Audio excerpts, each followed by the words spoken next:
میں گجرانوالا مارکیٹ میں جا رہا تھا تو میں نے ایک بوڑھے شخص کو دیکھا کہ اس نے کمر پہ بوری لادی ہے، مزدوری کر رہا ہے۔ تو میں اس سے شناسا تھا تو میں روک کے کہا کہ اب اتنے بوڑھے ہو گئے ہو تو کام چھوڑ کیوں نہیں دیتے؟ تو اس نے مجھ سے مخاطبہ کر کے جو بات کہی، وہ کبھی اس کا لہجہ مجھے نہیں بھولا۔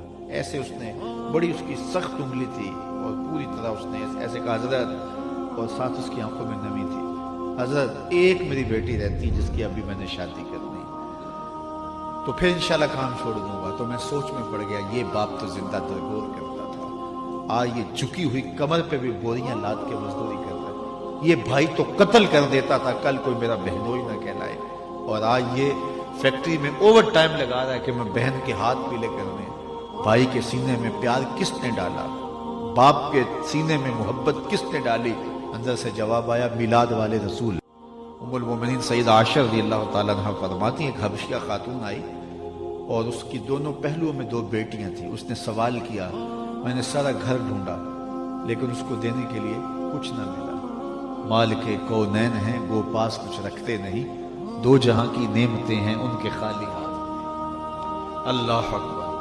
تو حضور علیہ السلام کا گھر ہے، کچھ ملا نہیں۔ کہا، میں نے کہا یہ گوارا نہیں کہ ہمارے گھر سے کوئی خالی جائے۔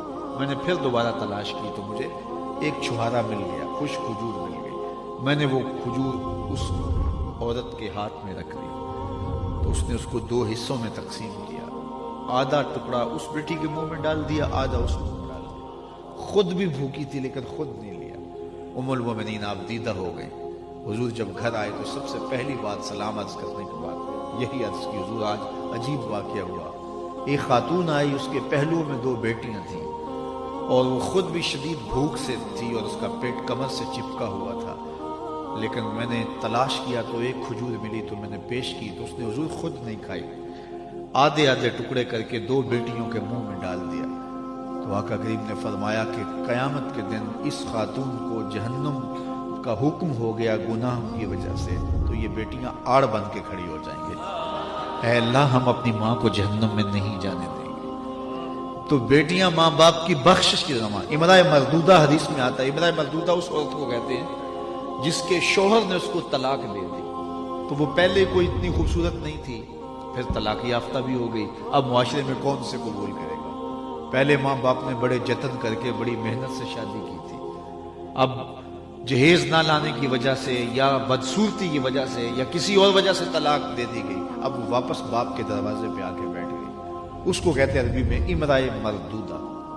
تو حدیث میں آتا ہے کہ قیامت کے دن اس امرأہ مردودہ کے باپ کو جہنم کا گناہوں کی وجہ سے حکم ہو گیا تو یہ اللہ سے بحث کرے گی، یہ درمیان میں کھڑی ہو جائے گی اور اللہ سے بحث کرے گی، یا اللہ تو نے نہ مجھے عقل دی نہ تو نے مجھے شکل دی، سسرال نے قبول نہیں کیا، خامن نے دھکا دے دیا، یہ ایک بوڑھا تھا مزدوری کر کے میرا پیٹ پالتا رہا، میں تو اس کو جہنم میں نہیں جانے دوں گا۔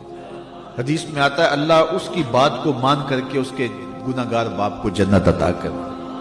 کہاں بیٹیاں جہنم اور کہاں بیٹیاں زندہ درگور کی جا رہی ہیں اور کہاں بیٹیاں ماں باپ کی بخشش کی ضمانت بنتی چلی جا رہی ہیں۔ یہ میرے حضور کا لایا ہوا، یہ میرے حضور کا لایا ہوا پیغام محبت ہے، خوشبو پھیلی حضور کے لائے ہوئے دین سے۔ تو ایک دن کا میلاد کیا، ساری زندگی ان کے نام لگا دیں، حق کے شکر پھر بھی ادا دیں۔ تو بیٹیوں کے لیے آج عزت ہے، وہ ایک زمانہ وہ تھا، آج یہ میں بات کر رہا ہوں تو کتنی آنکھیں نمناک ہیں، کیونکہ ہم بھی سینے کے اندر دل رکھتے ہیں اور ہمارے گھروں میں بھی بیٹیاں ہیں۔ تو یہ پیار کہاں سے آ گیا، یہ چشم الفت کے کہاں سے آ گئے؟